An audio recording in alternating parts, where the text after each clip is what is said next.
SoundCartel.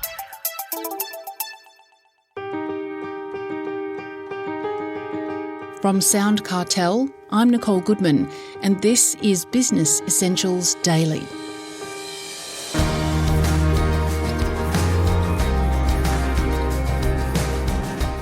Imposter syndrome. If you've ever had it, you'll know, as Charlotte Blair does, that it's an insidious force that can hold you back from progressing or tackling something new. Charlotte is a partner at the Strength Partners, a company that's dedicated to strength-based development of individuals, teams and organisations. She's also the author of Career Unstuck, How to Play to Your Strengths to Find Freedom and Purpose in Your Work Again. Shortly, Charlotte explains how to eliminate the negative voices in our head that can keep us from moving forward and achieving success. First, Chris Ashmore asks Charlotte how widespread imposter syndrome is. I think we all probably feel like that at some point, but do we identify it as feeling like an imposter? Maybe not. Dr. Gail Matthews, a researcher, found that over 70% of people said they felt like a fraud at some point and felt a little bit inadequate. So it's probably out there. I have spoken to some people who go, no, I don't feel like an imposter. I'm not sure that I ever feel like an imposter because I am me, but do I feel, am I supposed to be here? Is there somebody else that could be doing this better? Absolutely. That's how we learn. Does imposter syndrome, does that hold some people back from perhaps performing as best as they could? I think it holds people back for sure. I think perhaps what it holds people back is stepping forward into something new. So maybe not giving something a go. Can we shed it? I don't know. Can we manage around it? Absolutely. Another viewpoint I have on this one, the term imposter syndrome sounds very serious. If so many people feel like a fraud sometimes and feel a bit inadequate sometimes, isn't that a little bit like breathing? But we don't say I've got breathing in and out syndrome. So I wonder whether there's, kind of something in there. So do we need to shed it? Yes. But if we can't, how might we manage around it? If somebody does have imposter syndrome, the first step would be to actually recognise it. Yeah, I think so. Something that pops into my head here, Chris, have you ever seen that movie Inside Out, the Pixar movie Inside Out? I don't think so. No? Okay, well, there's a lovely cartoon movie, Pixar movie that came out a number of years ago. It's part 2 coming out in June. And it's about this little girl. Her parents wanted to move her from school and move her location. And she had all these different voices inside her head. She had joy and disgust and fear and anger and sadness. And sometimes these voices would sort of take over her emotions. So I think to be able to recognize some of the emotions that you've got or the voices that are inside your head and even have a conversation with them, maybe not in public because that might look a bit funny, but to be able to kind of have a conversation and recognize that there is another voice inside your head that's saying, you're not good enough to do this. You can't do this. To be able to say, actually, I appreciate you looking after me, but I think I've got this. I'm never going to learn unless I jump in and give it a go. What's the very worst thing that can happen? So yeah, identifying it is important. And then being able to kind of name it and give it a name is useful. I remember reading an article recently and somebody said they called their imposter syndrome Kevin. And, this woman sometimes goes, just zip it, Kevin.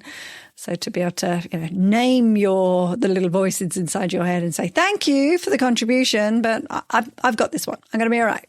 We're going to be fine is a useful strategy to be able to help it. And then you have that opportunity to be able to sort of tone them and put them in the corner and say, hey, I'm driving the bus, not you. And so perhaps that's the first step is naming it. But then what other steps can be taken to get a handle on imposter syndrome? I think after we've named it, appreciate that it's normal. Like there's nothing wrong with you. If 70% of the people have it, it's fairly normal, like breathing is normal and it's okay. The second thing is these are feelings, not necessarily facts. So if you've had great past success, they are the kind of facts and evidence. So I love the concept of being able to produce a bit of a brag file when we think about maybe a situation might be, I've got to give a presentation. What are people going to think of me? I'm a fraud. I can't do this. I'm not going to be the best person. You go, how many times have you done a presentation and it's gone really well? And then how many times have you done a presentation and it's not gone well? What's the balance between what has worked well and what hasn't? So you kind of keep yourself a little brag file of the things that have gone well And then the things that haven't gone well, I would imagine for most people, the things that have gone really well when they actually think about them is going to be a lot higher than the other list. And then thinking about what's the worst thing that's going to happen. If I think about presenting, I think I've done everything already, tripped up the stage, skirt tucked in the knickers, flies undone, the catalogue of things that could go wrong. What's the very worst thing that could happen? And actually, how bad is it really? If somebody went, oh, that presentation was a little bit boring, is it really that bad? So ask your question, what's the very worst thing that could happen? And then, are you the best judge? Yes, you might have these feelings, but are you the best judge in terms of your own competency to be able to do this? And then I think the other one is just be brave, jump in, give it a go. We all say as humans, we love to develop, learn and grow. I'm probably biased because I learn best through trial and error.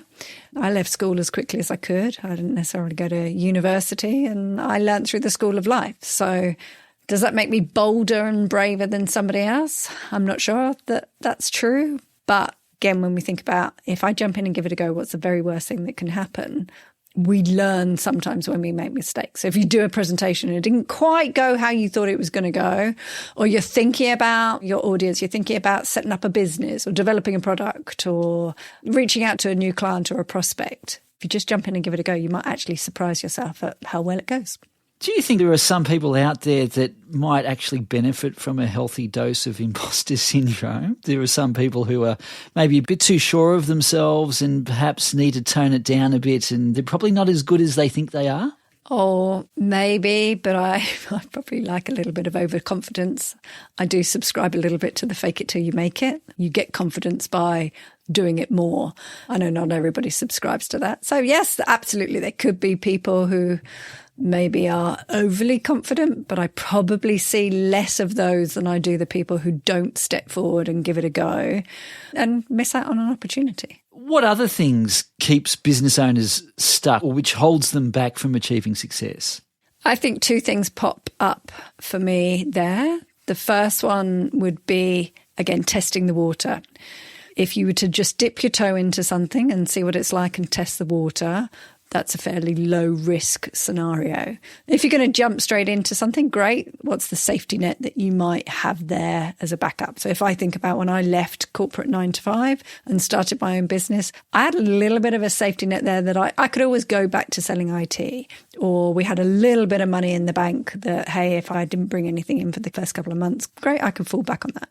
So I decided to jump right in as opposed to test the water, and hey, it all worked really well. So I think that's the first one. Dip the toe, jump right in. The second one would be ask for help. I don't think we ask for help enough. If you ask most people, like if I said to you, oh, Chris, if I came to you and kind of asked for help on something, as a human being, you are likely to say, yeah, sure, depending on what it is. We as humans are hardwired to help other people, and we like helping other people. So I often think about, who are you depriving the opportunity to feel good for the day by not asking for their help? So reaching out and seeking a mentor and asking for their help, but perhaps being prepared to pay. Getting a cheer squad of people behind you that might be happy to help. As I say, we don't ask for help enough. I think the third thing that then, if I continue on that, that's then coming to my head that I hadn't thought of before would be go get yourself a coach. And I'm not just saying that because I'm a coach and I'm biased, but as a coach, I have a coach. I have two coaches. Coaches are there to help you hold up the mirror, help you think about something, reflect. They're your thinking partner, can help you process some thoughts and feelings that you've got. So I think that's what business owners can do. A mentor might be somebody who has been there, done that, will give their advice, whereas a coach is somebody who asks great questions and is your thinking partner and helps you reflect on things that might be going on. That was Charlotte Blair, partner at The Strength Partners and author of Career Unstuck.